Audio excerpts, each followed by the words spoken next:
Hi guys, ito pala yung dati nating yung dati bang may tilapia. Ayan na siya ngayon. Basurahan na. Ah, 'Di ba?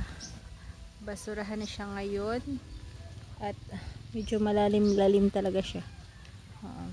So, pakita ko sa inyo ang ating paligid ulit. Tapos sa sobrang lungkot ng mga mga dahon, mga halaman. Ayan, malungkot sila, lupay-pay sa sobrang init. Oo. Tapos yung aming mga manok. Yan. Ito ay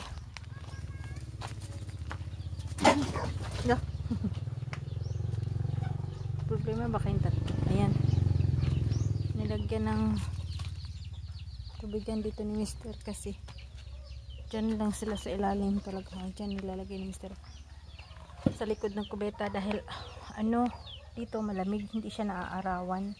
So pag doon kasi nilalagay naiinitan. So ayan, sayang, di ba? Yung mga manok namin pera buyag. So yun, yung iba yun antok, inaantok sila sa araw. Yan naman si Bongbong, pinupulgas yan kaya nandiyan. So ayan si Hari, yung hari ng mga manok, si Kaber. Laki-laking Kaber. Kita mo, yan ang mga anak niya. Ayan, pati yun, anak niya yun, malaki na rin. Yan, anak din niya yun. Yan yung inaasawa niya noon. Yun, marami yun sila sa likod, naglalakad-lakad dun, likod ng niyog. Ayun. So ganito dito sa probinsya, guys.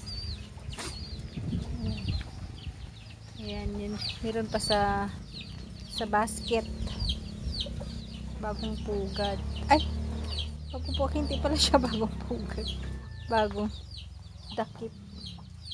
Ibenta siguro yan ni Mr. Ayun.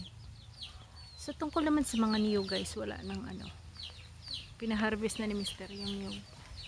Yan, wala nang mga bunga na malaya kasi pinaharvest na niya.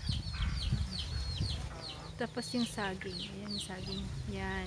Tapos yung isa din, yan, dalawa. So meron tayong kakainin or lulutuing banana cue next month. So salamat sa inyong panonood, support. Ingat tayong lahat. Lipstick Mama Vlog here, buhay probinsya. So ayan, imbak pa rin tayo ng tubig lagi. Kasi dito sa amin, guys, yung tuburan ng water is humihina na rin siya. Sa sobrang daming, apat na sityo ang gumagamit o sinusuportahan ng tangke. So humihina siya. Humihina ng tubig dito sa amin. So again, everyone, pasensya na haggard always dahil nagpapadede tayo. Bye! Ingat tayong lahat.